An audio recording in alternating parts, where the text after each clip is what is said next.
Hi, good evening, everybody. Welcome to She Built It Boss Lady Chronicles. I am Sharita Gaskins Tillett. I am your host, and this is the show where we feature the amazing stories of extraordinary women who are owning their power to transform their lives. So, tonight I have a really special edition for you guys. You may have heard recently, I've been talking about how I became a published author about 2 weeks ago now. This is Made for More 2. I am one of 18 female physicians who wrote chapters in this book. And, this book was meant to be an inspiration to everyone, not just physicians, but everyone who's ever thought to themselves, I want more. That there's more to this life. There's more that I can do. There's more that I can be. This is the inspiration that you need to take those first steps in the direction of your dreams. And so tonight, I'm actually going to be joined by some of my co authors. I'm going to have them tell their stories and talk a little bit about their chapters. And, most of all, though, we encourage you to purchase the book. So without further ado, I'm going to bring on two of my co authors, and then we will get started. Just as a way of reminder, if you are watching us live, please say hi in the comments. Please put your questions in the comments. We're happy to answer questions. If you're watching the replay, hashtag replay, still put your questions in the comments. I will direct them to the appropriate person. So I have joining me this evening Dr. Valerie Mukanga and Dr. Magda Majet. And so I'm going to actually ask them to introduce themselves, and then, we'll kind of get into it. So Dr. Valerie, why don't I have you go first? Hi, I'm Dr. Valerie Mukanga. I am a general dentist. I am also the owner and CEO of Healing Wings Dental. This is a place where we help our patients maintain and regain their oral health and their smile so they can soar in life. So I'm also one of the co-workers of the fantastic book Made for More too, and along with my co-workers here. Yeah. Yes, and the book is available on Amazon. Amazon right now. You can get it in print. You could also get it on Kindle. Okay, Dr. Magda? All right. I'm Dr. Magda Majet, and I am a family physician in Miami, Florida. I am a podcast host of the Embracing Joy podcast, and I'm also a professional speaker. And I am thrilled to be a part of this book, the Made for More book. And I decided to write my chapter in the book because I noticed and I felt like throughout our training to become, we're all in the process of becoming, right? So in that process of becoming, right, from undergrad to medical school to residency, I kept I kept having those fleeting moments of happiness with each accomplishment, but I had difficulty having that sustained joy with, look, I finally made it. Now I'm an attending physician, and most people are still not happy. Most people are still in a state of, oh, I can't wait to retire. Well, that's 60, that's 20, 30 years from now. Right, So right. how are we going to enjoy the journey? So that motivated me to create the Embracing Joy podcast, and also to write my chapter in the book, so where I help high achieving professionals embrace more joy in their everyday life so that they can live with joy throughout and not wait until the next accomplishment. No, that's so important too, because joy is fleeting. If you look at joy in the typical light, if you're just waiting for the next high, so to speak, that high doesn't last that long, right? Mhm. And so, maybe a week, maybe even a month, but then you go right back to feeling like something's missing. And so, Mhm. I think it's beautiful that you help people to just live every day with joy. That joy doesn't have to be circumstantial, that it can Mhm. be just a way of life. Yeah. So I think that's so important.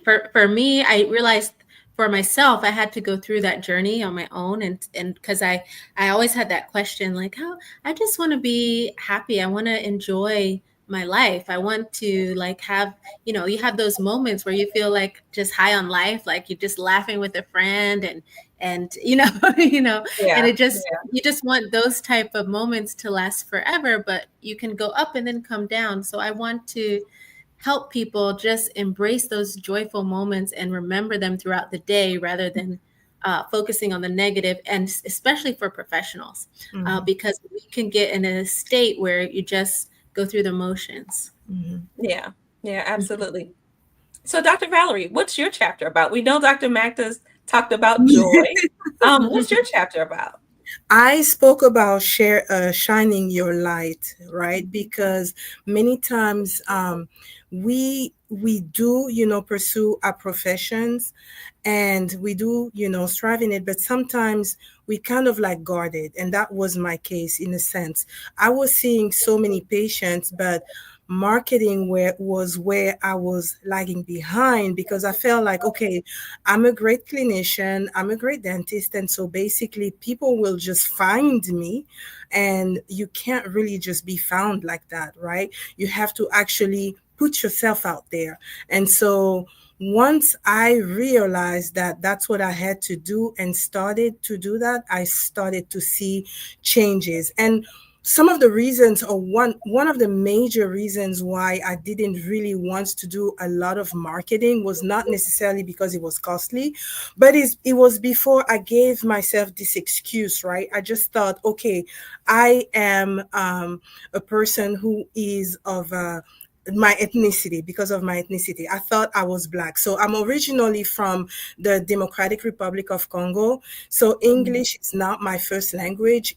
French is my first language. And so I'm like, okay, my accent has never truly been a problem, but being in this country, I felt like maybe I would be disadvantaged by just being Black. Perhaps if people knew that I was, then maybe they wouldn't really come to me, right? To seek treatment. And so that was my major block. And I even remember, and that will make you laugh, I had that conversation with my brother who comes right after me, my brother Ivalek, and he told me, he said, well, Val, when people look at your name, what do you think they're thinking? Like, okay, so my last name is Mukanga, right? You're probably not American, okay? You're probably African. I was like, oh, so I had an epiphany, right? So then now, because initially I didn't even have on my website, I didn't even have my picture there. Because I felt like really if they saw me as who I was, they wouldn't accept me for who I was. And so, and once we quickly debunked that, and then started this whole visibility journey that we learn, especially with me joining the EntreMD Business School, now I see a difference. So that's what. So I had a light inside of me, but I was putting it, like I was keeping it on the inside instead of putting it out.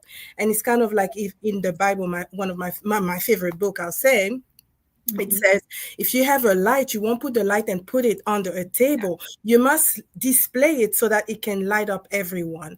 And that's marketing. Marketing is a way of you shining your light. So that's one of the reasons why I felt it was necessary for me to write that, because I believe that in this book, because I believe that if I thought this way, perhaps there are many other people who also view things that way.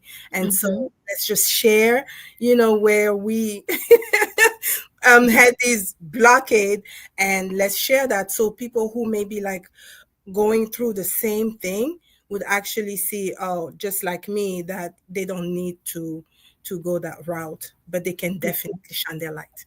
Right. I think for me, I think entrepreneurship has helped me to embrace my value, my unique value proposition, if you will. I have a belief that we are all created on purpose for a purpose.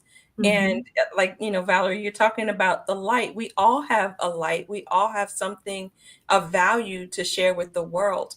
But, we often live under the delusion that we have to kind of hide ourselves. And I Right. don't know if that's, I don't know if that's a woman thing. I don't know if that's a Black woman thing. I don't know what that is. But this thing, this push almost to make yourself smaller. Right. than you are, rather than just, being big and bold and, shining unapologetically. And so for me, I think that's one of the things that has been one of the greatest gifts of entrepreneurship is learning to embrace my unique qualities and not feeling scared or embarrassed or ashamed to share them with the world. Right. Yeah, and so, that's one of the things. So we all met through the Entree MD Business School. So if you are a physician and you want to start a business, or if you're even just thinking about it a little bit, definitely check out the Entree MD Business School. Check out the podcast. Our mentor, Dr. Una, is absolutely amazing. She's doing great work, and that's evidenced by this book. There's also, you see, it's Made for More too. There was a number one. Well, actually, it wasn't number one; it was just Made for More. But there's a first edition as well. But she's just helping helping physicians become entrepreneurs, but also to live life and practice medicine on their own terms. And so I think the question that I would ask you guys next is, how has your life changed since you've embraced this entrepreneurial journey? And I guess, Magda, I'll have you go first. Okay.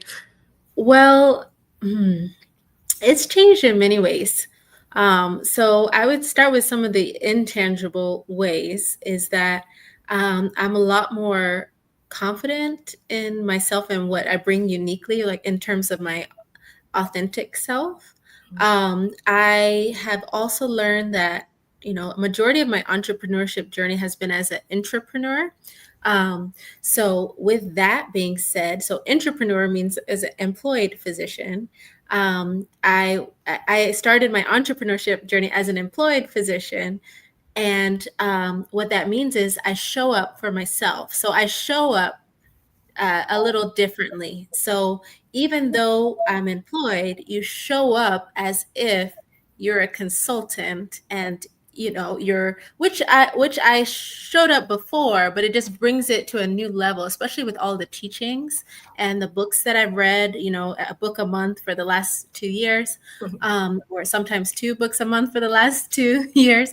So you show up differently with that newfound knowledge, because I want to practice those skills that I learned through the reading and through the entrepreneurship in terms of negotiation skills, speaking skills, my daily time maintenance skills, how I manage myself, manage my time. So I'm showing up in my employed position for myself, because I know that at the end of the day, you work for yourself, right? Even though you're employed. So I take those and the skills that I learned as an employed physician, I take those with me too, right? So from whichever position I'm in, you win, right? So you learn from your employed position, and you take that, and you also give back in the ways that you can through this self-education and business mindset, so that you can make wins for your company. But at the end of the day, that also helps you grow and learn as an entrepreneur. So that's one, I guess that's multiple, but that's a big part of it. The other part was just being in community.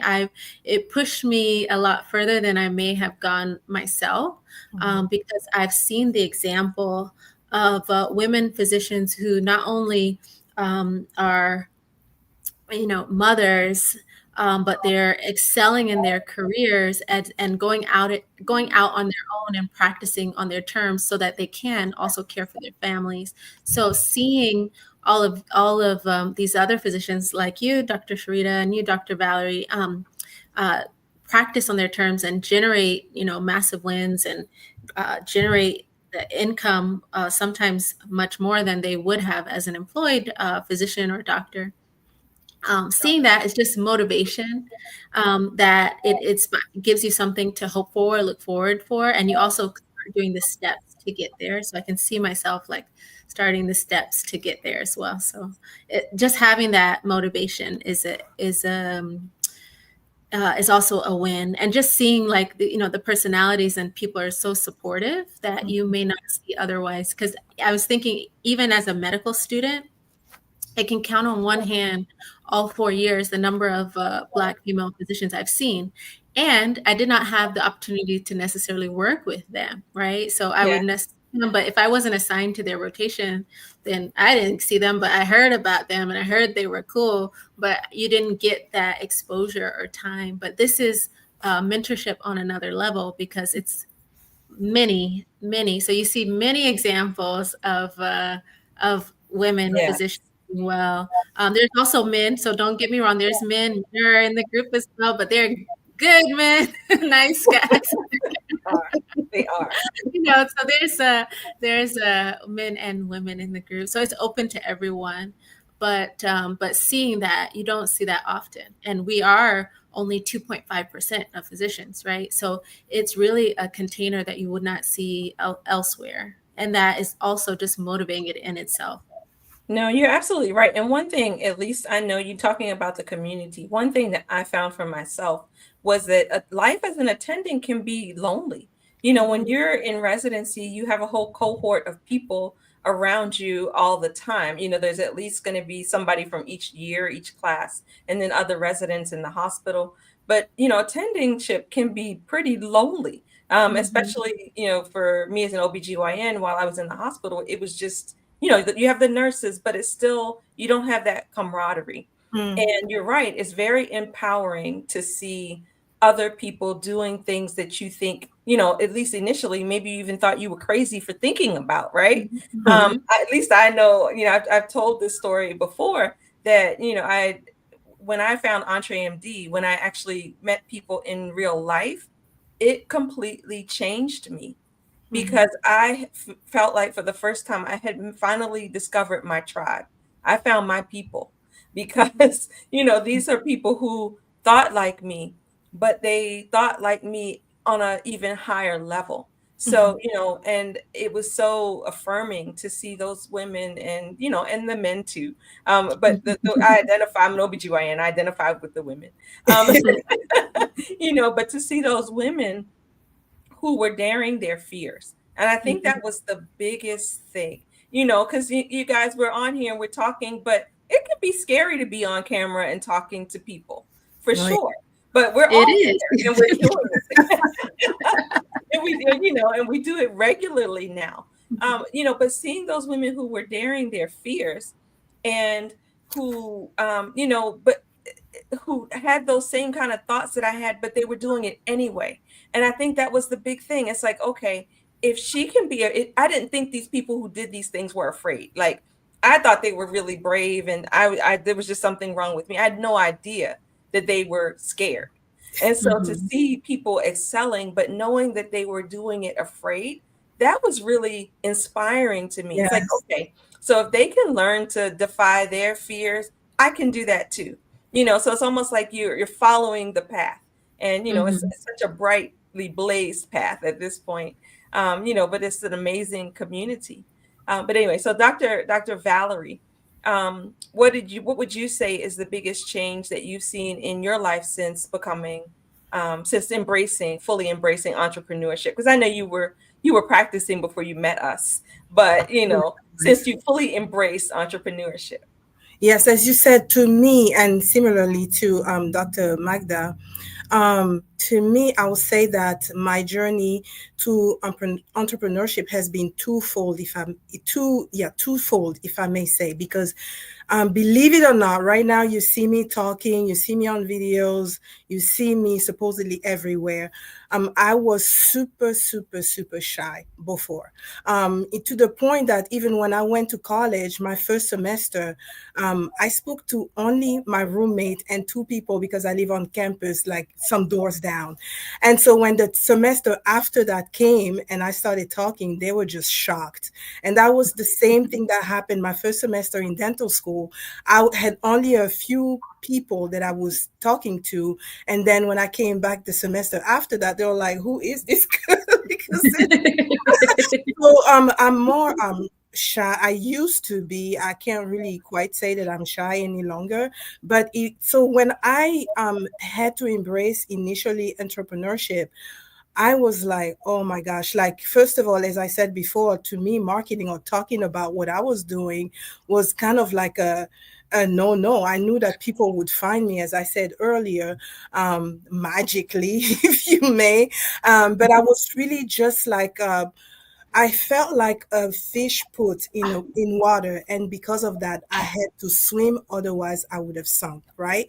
So I really was trying to swim so hard, not with too much direction. So I was just winging it, doing the best that I could.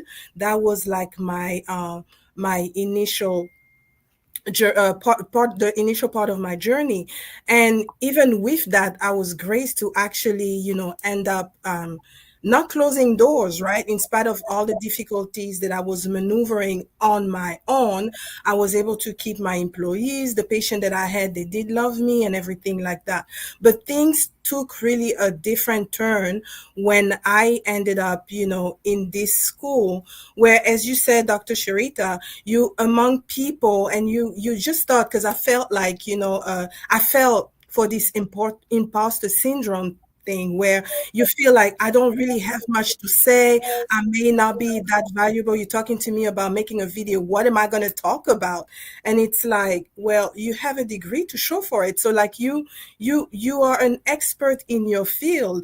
And so you do have something to talk about. And as you said, being among people who are doing it afraid, and being among people who end up being to you like a billboard of what is possible.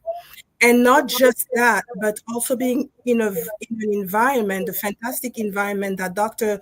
Una fostered, in which everybody does not feel like they are a competition against each other, but everybody is trying to propel you forward and encourage you. I had so many people coming and giving me ideas. Maybe you should do a video about this, or why won't we collaborate? You can come on my platform and talk about this, and you also can invite people on your platform to talk about, with you about what they have to talk about or what you have to talk about.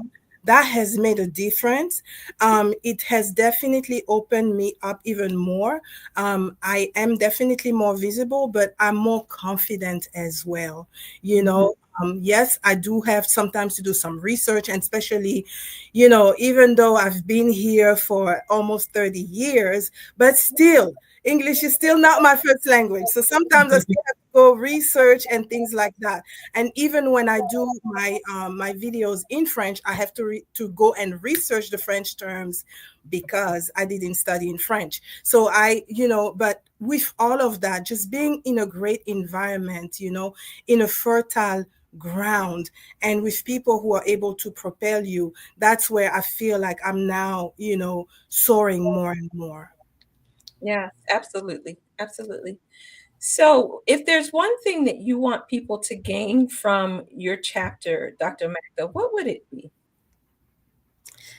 If it's one thing I want people to gain from my chapter, it would be to know that joy is not something that's elusive. It's not something that, that person smiling there, they're happy, right? So, and I can't have it. I want them to know that it's something obtainable, and it's something you have to decide to put effort towards, but it's not that much effort. It's just you have to open your eyes, stay in the present, and embrace what's there for you, what life is offering you, right? So I think every day we have gifts of joy that God is offering us, right? So Yes. it could be you wake up and there's a there's a kitten that walks up to you and it's the cutest kitten ever, and you're like, oh, God is offering you these little glimmers or gifts of joy throughout the day. And we get the option to focus on that, and to focus on those moments, and to know and to embrace the joy that God is offering, and to or the higher power. If you don't believe in God, some people believe in some or other higher power may be offering you, or the universe, but I'm Christian, so I would say what God is offering you, and to make a note of that every day, and to also make your own blueprint for what joy is to you, because it's unique for you. And so I would like to say, it's something obtainable. And it's something that you can obtain at any time. It's not something you have to wait until your next level. You have to wait till you graduate, or wait till you're in attending, or wait till you have enough money, because you will have enough money and you'll still Yeah. find yourself lacking. So it's something that you should embrace now. Yeah, I think when I read your chapter, what I thought was choose joy, or joy is a choice. That Mm-hmm. you have to choose it. It's not, you can look at the same situation and see it as being, it's like the glass half empty and half full. That you can, look around and try to see the beauty, because there's always going to be something beautiful there. Mm-hmm. So, Dr. Valerie, what do you want people to get from your chapter? First of all, before I even go into that, thank you so much, Dr.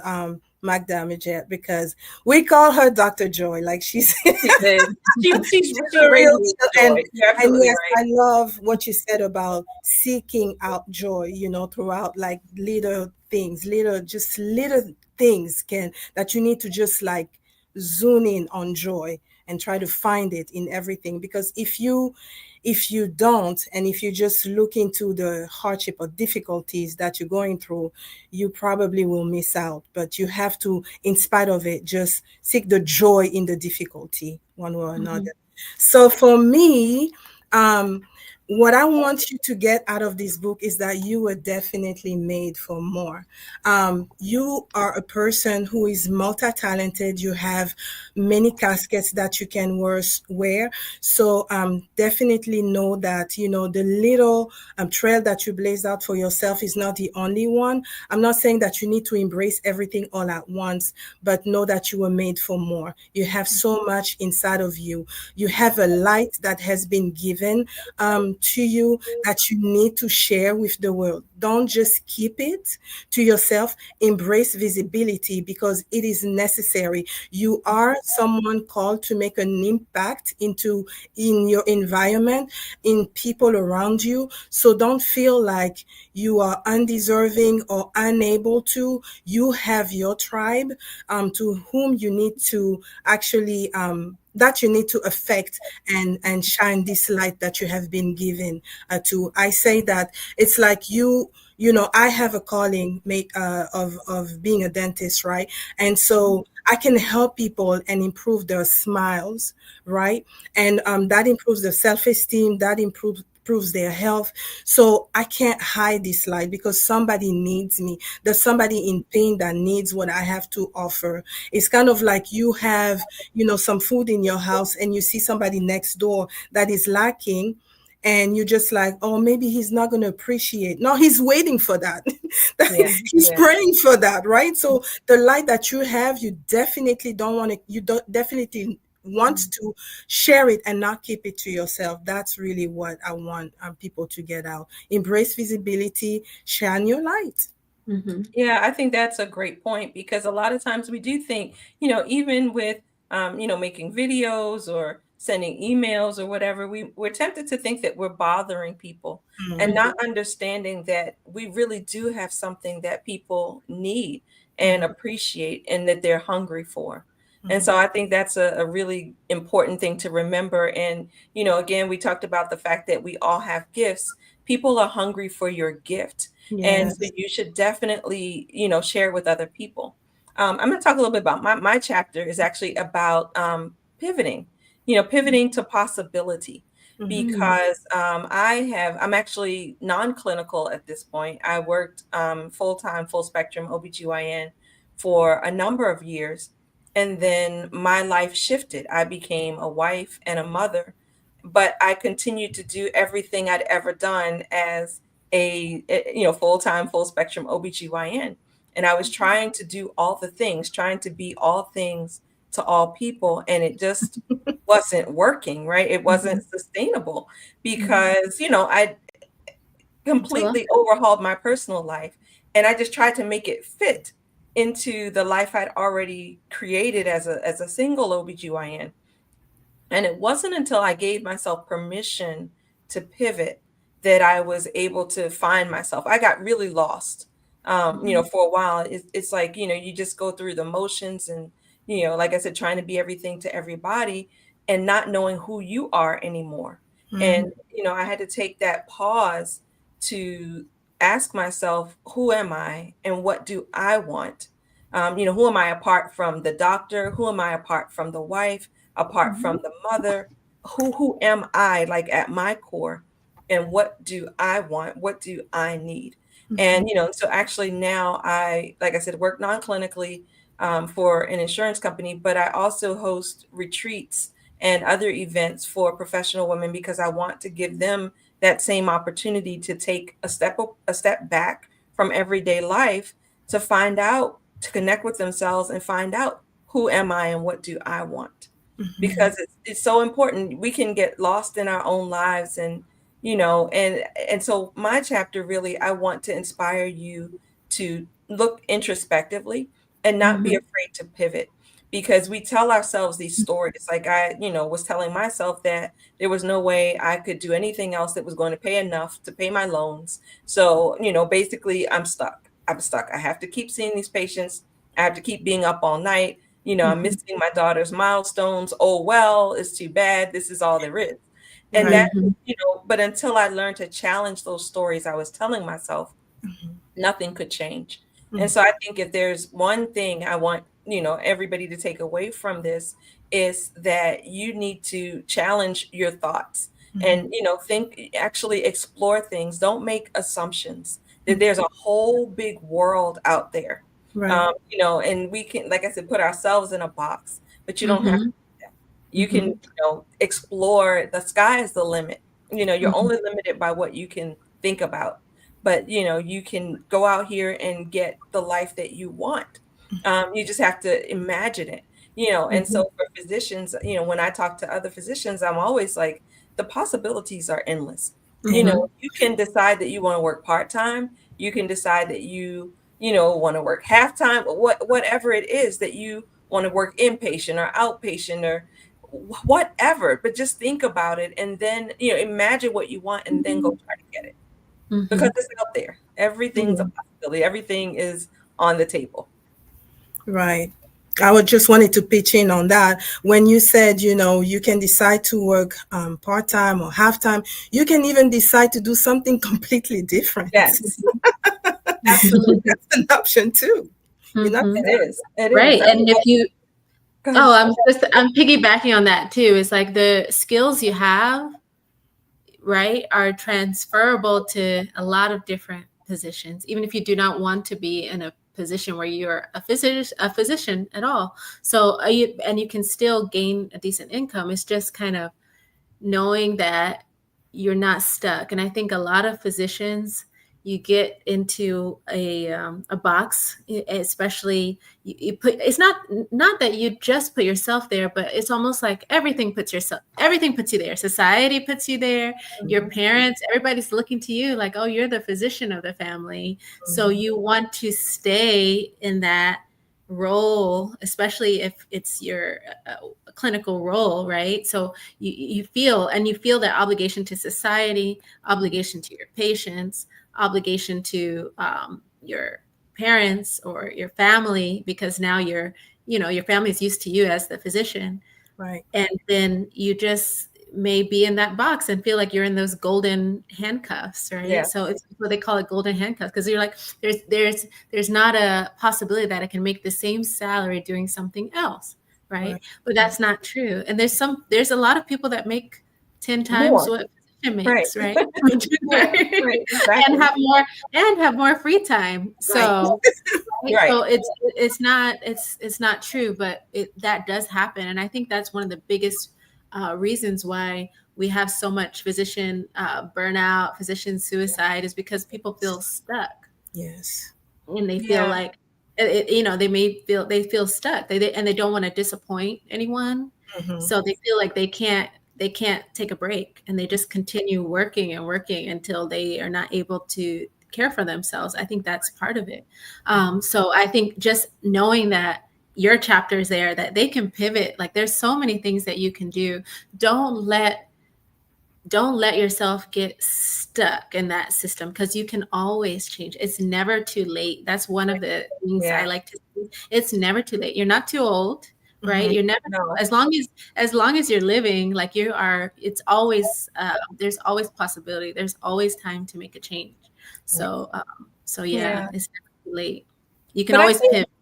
I think too, you talked about, people feeling like they have an obligation, that they're in this box. And I think that's why it's so important that you get to know yourself and that you gain an appreciation of yourself apart from all of your different roles. Because, when you do decide to do something different, you might have a bit of an identity crisis if you don't already know who you are and know your inherent value and worth. That's really Yeah. good. It's really good. But then it's like, but then you go into like, wait, do I know who people know who they are, but like this is, yeah. And then it's like, on what, how do you, well, this is like when they go to your retreats, I know you help a lot of women kind of come to terms with this. It's like determining what their values are, determining what their goals are, helping them make those steps and make a change for their future. I know, your retreats are in where are they? Grand Cayman. This one, the next one's Grand Cayman in October. When is it? October 2nd to the 5th. Oh, wow. Yeah. So is that a great time how is Grand Cayman around that time? It's beautiful. Oh my gosh. Yeah, it's absolutely beautiful. The weather is perfect. Not too hot. Not too hot, not too cold. I mean, maybe it's hot. I'm not going to say it's hot. It's not too hot. The water was perfect. The water was absolutely perfect. And it's is it clear? Like completely clear water? Crystal clear. Yeah, you can see to the bottom. And it's it's a little bit off season, so it's not crowded. So that's what I liked about it too, that we had a lot of space on the resort to ourselves. So that part was really good too. Yeah.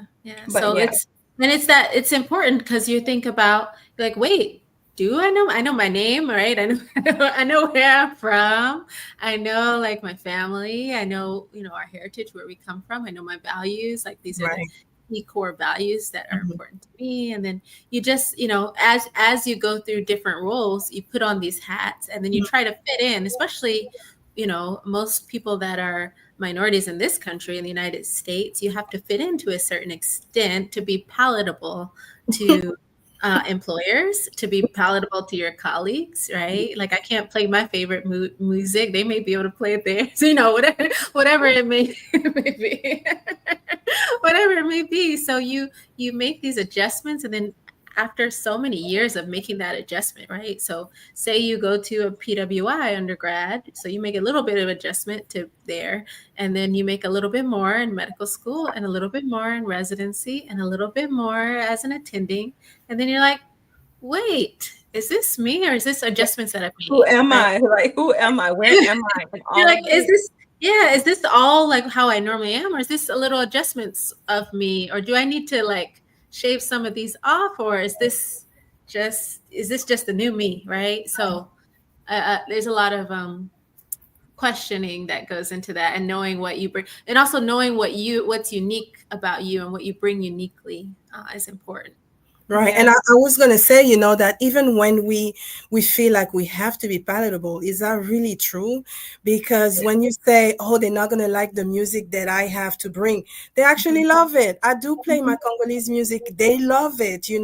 I do speak the way I speak with my accent. They love it. Oh, where are you from? I love that accent. Da, da, da. So, but like we make ourselves, we have this, as I said, some limitation, or we put ourselves in these boxes that nobody is asking us to actually fit ourselves in. They were willing to take you just as you are. Obviously, there's some things that you need to adapt, For example, yes, my first language is French. I'm not going to come here and strive not speaking English. That's a must. But some other things, I remember I have natural hair, and so whenever I went for my when I went for my interview to dental, for my dental program, for my residency, I definitely, straightened my hair, not just because I wanted to, but because I felt like if I went with my hair or with a puff or with my afro, I would not be accepted. And so, we just, and that's far from the truth, especially in this day and age, right? So I feel like, we just like put ourselves in boxes sometimes that nobody's even asking us to Yeah, fit. no, Well, you're absolutely it's a survival mechanism because I mean, a lot of times it is, an unwritten rule. In some cases, it is. We can't say that it's completely unfounded, right? True, So true. it is an unwritten rule in some places. However, maybe that's not a place you want to be, right? Maybe that's exactly. not a place True. you want to work, Right. right? So you already put yourself in a box, and then you go in the job and they want to keep you in a box. You're like, wait, I should have came myself so that they'll Yeah. accept me for myself. And then you can find a place where you can be yourself, right? Right. Hopefully. But Yeah.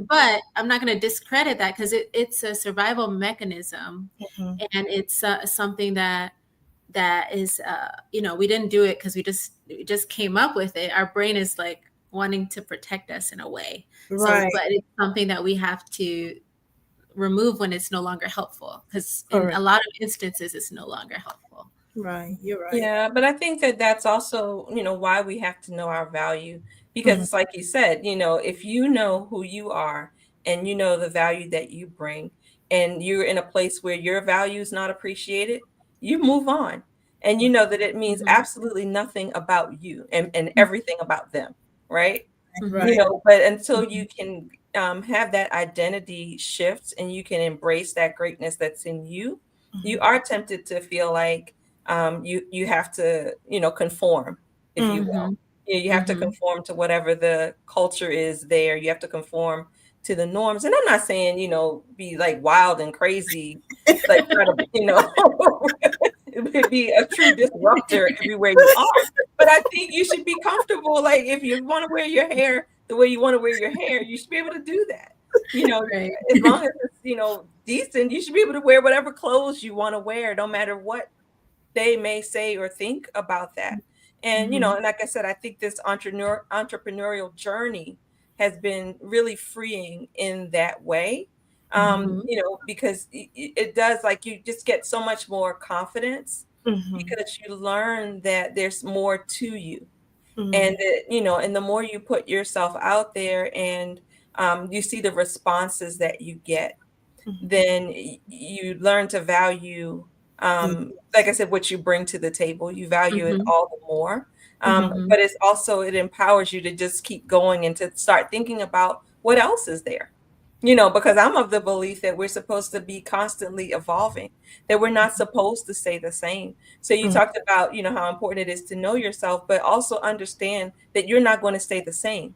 So who you are today is not who you're going to be a year from now. At least I hope not, right? Mhm. I hope not. You're not supposed to be. Right. So, so it's really important that we understand that, and that we are always striving to go to the next level, because there's so many places, so many beautiful places that we could go. True. And I think that was one of the biggest things for me about entrepreneurship is knowing, like, I'm not done. I'm still cooking, right? I can still grow in all aspects of my life, not just through one with business, Mhm. finances, um, spiritually, community, with social capital with you all, and just like to know that there's a lot of people that are still growing as well. Because you feel, especially once you've achieved a certain amount, people think, you may be, but one of my high school teachers said this when we we're going to college: you can be a big fish in a small tank, right? Mhm. Or you could be a big fish in the ocean, Mhm. right? What do you want to be? So that's like one of the decisions he had us with, like deciding college. Like if you want to be a big fish in a small tank, you like go to community college, right? So because Mhm. you guys, I went to a very high school where it was the best high school in the state. So if you go to the community college after there, then you're going to be a big fish in the state, in the small tank, because that's where you came from. Mhm. Or you're smart kids because you're going from the best high school state. You could go to, say, an Ivy League or one of the top 10 schools, but now you're no longer a big fish, Mhm. right? Mhm. Now you're in the ocean and there's a lot of other big fish. So Mhm. a lot of people take that, you can take that in a number of ways. Some people may not be used to competition, right? Or being like, or seeing other big fish. Or you could take it as an opportunity to grow and say, hey, there's a lot of fish that are bigger than me here. What are they doing? How can I grow and learn and be like them? So what my point is with entrepreneurship and with growing in different levels, because when you are attending physician just out there in the world, you feel you're that big fish. You feel like I've grown. This is my last level. Whatever I'm now, this is it. Like, I'm working all day and I go home and I may eat a frozen meal because I don't have time, and finish my notes and go to sleep. And that's my life on repeat. But when you're meeting other attendings, other physicians that are doing things differently, that may be bigger fish in this ocean, you see there can be more. There's more to life. They are practicing in different ways, and you can keep your eyes open to doing that as well. Like, okay, I can do things differently. I don't have to make this my everyday life. So guys who are watching, that is why we want you to get this book, because you too were made for more. Right? You're made for more. You don't have to be stuck in a box. You don't have to be, you're not a one-trick pony. You can be, do, and have anything that you decide you want to have. It's, the sky is truly, truly, truly the limit. So we are almost out of time, ladies. I've enjoyed this conversation so much. And like I said, for you guys out there, don't forget to get the book. Especially if you've enjoyed the conversation, there's so much more. There's 18 stories, 18 chapters in this book. So, there's so much inspiration in there. But I think the one question, the last question that I would ask would be, if there is a mid-career woman, not necessarily a physician, but a mid-career woman who is contemplating a change, or kind of wondering, is there something more for me? What is the one piece of advice that you would give her to begin to figure out what that more is, or how she might discover it? I always give the example of our pastor who talked one time, and I listened to that preaching, and he said that helped me actually figure out myself. How you would find out what you're called to do is by either going for what you absolutely love to do, or going towards what you absolutely hate to see. So, for instance, I give my example. I didn't know that. I thought at the time that I was shallow, but whenever somebody had a smile that was not aesthetically pleasing, it was difficult for me at the time to speak to them. I thought that I was judgmental, but it's because inside of me was lying dormant this ability to help them and to make them or create a beautiful smile for them. And then another example that was given was, say, for example, it's somebody that's almost OCD, cannot stand seeing anything dirty on the floor. Perhaps you could consider, a cleaning business, because that's what you hate to see. So you have to kind of like study. Along with that, I also say, because I am a Christian, really pray. I do believe that we were created. And that being said, anybody that's a creator always knows how whatever they're creating is meant to function. So because I believe that we have been created, the one who created you knows best what he sent you out to do. So you can also pray, and then you will be able to find out, what you're called to do. Also, you can listen to what people say about you. What do people in your family say that you're good at? Those are kind of like some points that I can share to such a person. And then definitely don't do it afraid. As we said earlier, don't feel like you cannot do it. You do have something. There's a plan for you. You do have a light that you have to share. So don't limit yourself. just go for it. Most of us are doing it afraid. So you won't be the only one join the club. Excellent. Excellent. Yeah, I love that. That's news to me. Is like do something that you hate to see, right? Yeah. Like, you know what you hate to see. So what I would say to that mid-career woman is, one, get our book. You're listening. If you're out there, get our book. Get the book first, because it has those inspirational stories from 18 different women who are, a lot of whom are mid-career women, even though they may be in the medical field in different capacities. Their stories can relate. You can relate to their stories. So with that being said, I would say the first step is just believing that you can. So I would say take inventory of what you've achieved in the past. That helps me a lot. It's like just thinking like, you know what? I didn't think I was going to get into medical school. I did not. My grades were fine. Everything was fine, but it wasn't like, oh, you're top one in the number one in the class. So I didn't think I would, but God made a way and I made a way. Right. So I would say, you know, take inventory. What were you able to get through before, right? What accomplishments were you able to achieve? How did you get that current career that you're currently in? What have you been able to improve upon when you were there? You know, those type of things, and just keeping track of those times where you thought maybe you couldn't do it and you did. You thought you weren't going to overcome, but you did. So it's we have a mind that easily forgets those things when the next challenge comes up.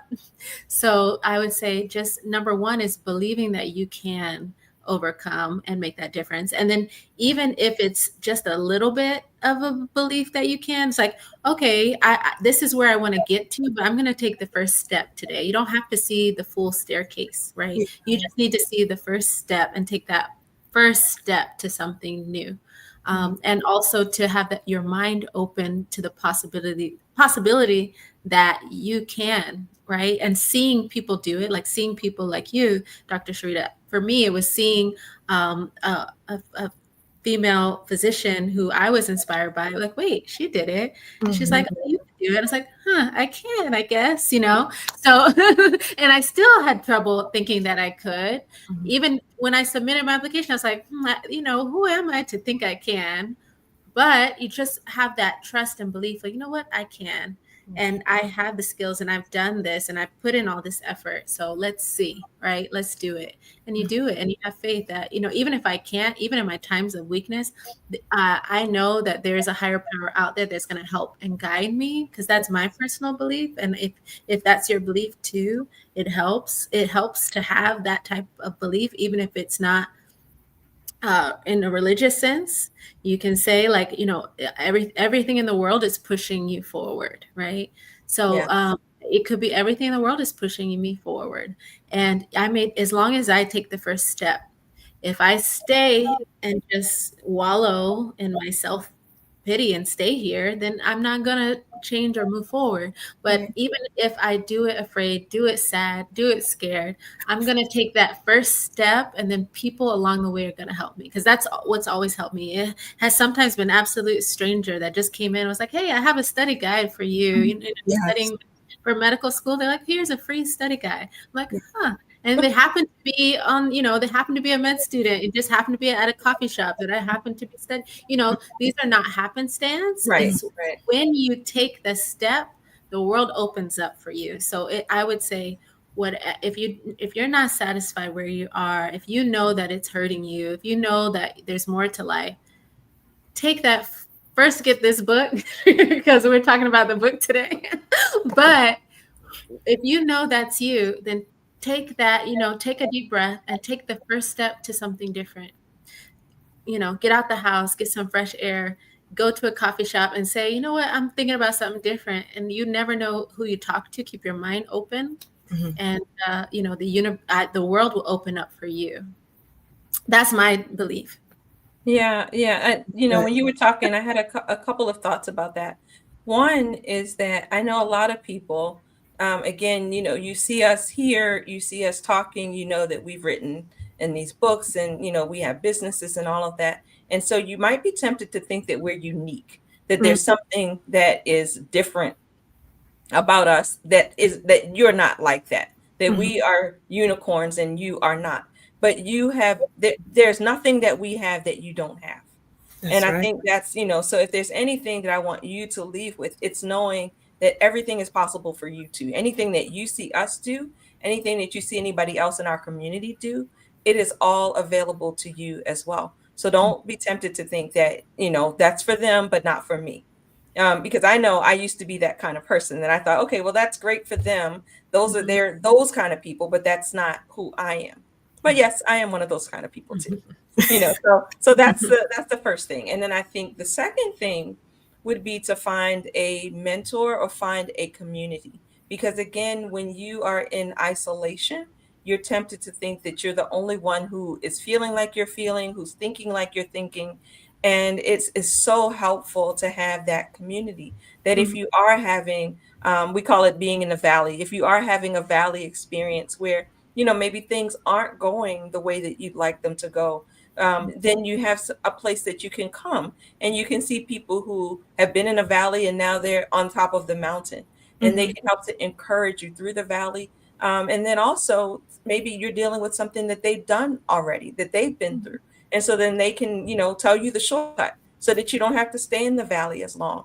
But it's just important that you get around people who are like-minded and who can encourage you and help you along the way. I'm of the belief that we're all meant to help each other. We were not created for ourselves. We're actually created for other people. Our gifts are for other people. I saw a video recently. I think I've seen it a couple times, but I think I might have even seen it today, where there was a guy and he's talking about a pear tree.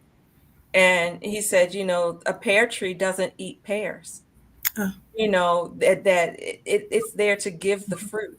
And that's how we are. So we're not meant to, we're not here for ourselves. We're here to give to other people so that, the world is a brighter, more spectacular place with our presence. So I think that's what I would leave you with. But, Made for More too. Get the book on Amazon. And then, as we talked about, I do have a retreat coming October 2nd through the 5th. My retreats are called A Weekend for Me. And the reason it has that name is because I think that all women need to have some time that's just for them. And that's what this is. It's a weekend for you. It's a time to get away from your regular hustle and bustle, get off the hamster wheel. Nobody's pulling at you. What's for dinner? What are we doing next? Are there any clean clothes? I try to design it in such a way that the only thing you have to think about is getting there. Once you get there, I got you. That's it. I got you the whole rest of the weekend. You don't have to think about a thing. You just focus on yourself. It's just a time for radical self-discovery and self-care. And so it would be my honor to host you. You can get information at www.aweekendforme.com. We have an early bird pricing that is in effect until June 1st. So, shoot me a DM or, whatever. I'm happy to answer questions, happy to jump on a call with you. And to my beautiful sisters here, I just want to thank you so much for coming on with me tonight and sharing about your chapters and just being an inspiration in the world. I mean, and these guys, they are joy and light. I love it. I got to spend time with joy and light, and that's really who they are. Like truly, that's who they are. Look at Dr. Mac that smile. They're joy and light. So thank you, Joy and Light, for joining me. Thank you for having us. To all of you guys who hung in there with us, we appreciate you being here. And one last plug: get the book. Get the book. Oh, and of course, I have to give a shout out to Dr. Una. Thank you, Dr. Una, for bringing us all together, creating this community. All right, guys, take care. Have a great night. Bye. Bye.